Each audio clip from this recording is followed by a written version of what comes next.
Friends అప్పుడు 3:30కి lemon juice చేస్తాను కదా, కానీ కుదరలేదు. ఇప్పుడు చేసిద్దాం. ఫస్ట్ లెమన్ని కట్ చేసుకుందాం, తర్వాత పిండుకుందాం.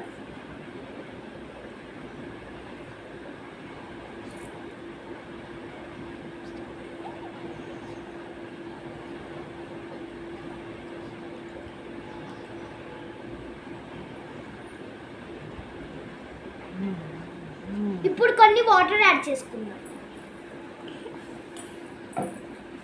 తర్వాత కొంచెం చక్కెర వేసుకుందాం.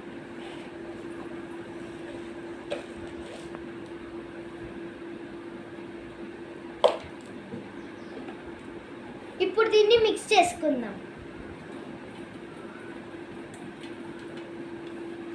అంతే, మన సింపుల్ ఈజీ లెమన్ జ్యూస్ అయిపోయింది. ఇప్పుడు మా తమ్ముడు వచ్చి లెమన్ జ్యూస్ తాగుతారు. టేస్ట్ कैसा है? బాగుందంట ఫ్రెండ్స్, మీరు కూడా ట్రై చేయండి.